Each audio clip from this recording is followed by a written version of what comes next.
Welcome to another episode of Boss Up with Mr. Key, the real estate edition. And we want to talk to the people about the state of real estate, the affairs and the findings of the market. But more importantly, I want to talk to people about how to afford a property in this current market. I think I looked at something and it said Gen Z cannot afford property nowadays with their income and with the price of goods, services, and homes. Like, it's tough for them to buy homes. But, you know, me, I'm like a glass half full type of person. And I feel like whenever there's an issue, there's definitely a solution. So what do you mean by that? I like saying that. Hey, Andre, what do you mean? I need like a clone across the table to to feed off of. But when you're trying to buy a home, if you have all the perfect elements that you want, I want this is my dream thing. I want this kind of kitchen. I want this in my bathroom, and I want my floors to look like this. In a market where inventory is kind of low, it may be tough to find what you're looking for, and you may limit yourself. And so your search can go on longer, and the longer it goes on, statistics show that prices are going to go up. You know, I don't know if interest rates are going to go up or down, but prices are going to continue to climb, slower or faster, regardless. Like, you're going to miss some opportunity. And so if you can't find that dream home, I think the next best step is to maybe look at a fixer-upper. For those who don't know, a fixer-upper is a home that needs a little TLC, tender loving care.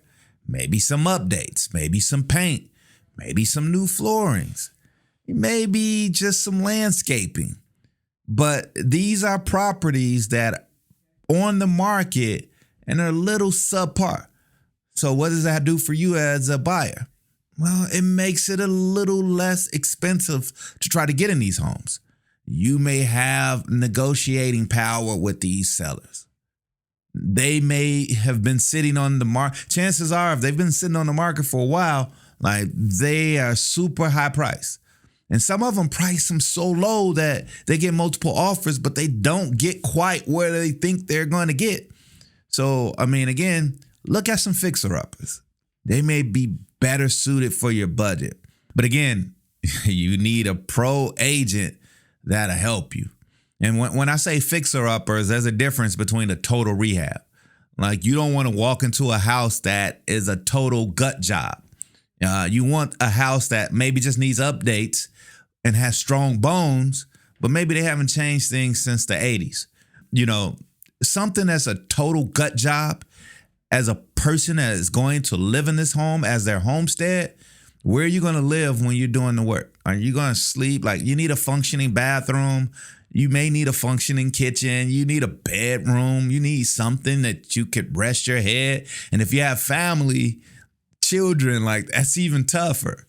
But, you know, if you can gut it out and you can go into this home and do the remodel and stay there at the same time and don't feel like it's hazardous, hey, more power to you. Who am I to tell you you can't do it? And you may really find a great deal.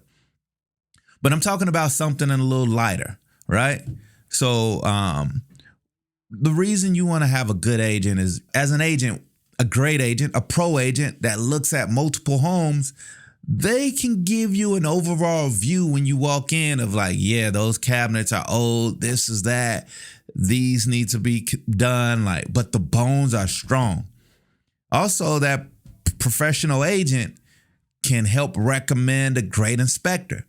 You need an inspector when you put in these offers, because you want to make sure that as you dive deeper, like this remodel project is not going to cost you a huge arm and a leg.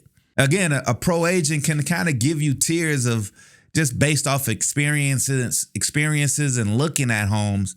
They can tell you how much, what range, not exactly, but what price range it will cost to do a rehab or remodel this kitchen and bathroom, put new flooring and paint. Like, those things, agents typically have some knowledge of. You want to also utilize the agent's resources. I mean, they know electricians, plumbers. I mean, especially if the agent works with investors already, they know people that can lay floor, they can, lay tile. Again, all this stuff can help you get into a home that may not be the dream home, but guess what? It's affordable. It's affordable. I think before you buy a fixer upper, there's a few things you should do. You should break your category into 3 factors. First, it's the must-haves. These are things that your house has to have. I mean, depending on your criteria, like it has to have a bathroom in the masters, and it has to have a guest bathroom, like stuff like that. Well, you may say it has to have a Jack and Jill bathroom, or it has to have a main room on the first floor. So, have a list of your must-haves. And then next, have a list of good-to-haves. It'll be good to have like a covered patio or an extended slab on your back porch. It's good to have like a Subway backsplash in your kitchen, right? So these good-to-have things are things that, will it kill a deal? No, but it would be very nice. And then the third thing is your dream items, the things that will make this your fantasy house, the things that will make this the dream house, like whatever that may be for you, a slide in the living room, whatever. Like these are the things that you should put on your list and put it in those categories. And then give that to your agent. So now your agent, who should already know your criteria as far as like square footage, 2-story, 1-story, 3 to 4 bedrooms, etc. Now they have a little extra ammo to know like, okay, these are some things. Now, if the house doesn't have a must-have, can you change that? Hey, I must have these fixtures. Okay, we're talking about fixtures here. Fixtures aren't hard to get installed. They're typically not super expensive. You could do that yourself. So what I'm getting at is, again, they're saying that affordability for houses are crazy. I mean, they're saying there's a lot of jobs that have been created, but like Gen Zers are going to end up spending over 50% of their income to afford a home. So, maybe the house that was $700K, may not be realistic on your monthly payment.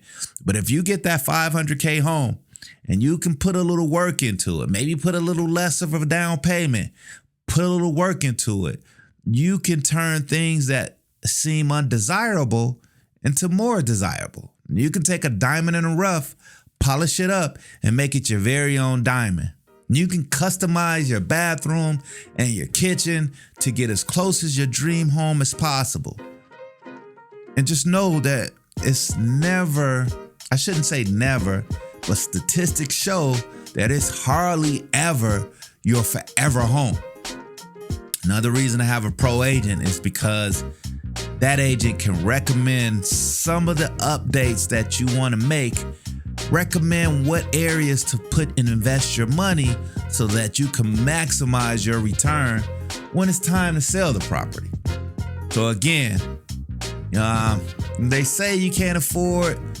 I don't believe in can't. I don't believe in that word. Think outside the box.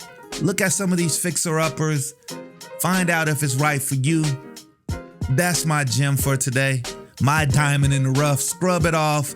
Look at it. Admire it. Share this message. Again, I'm Andre Key with Boss Up with Mr. Key, the real estate edition, telling you, hey, take heed. There's something out there for everybody.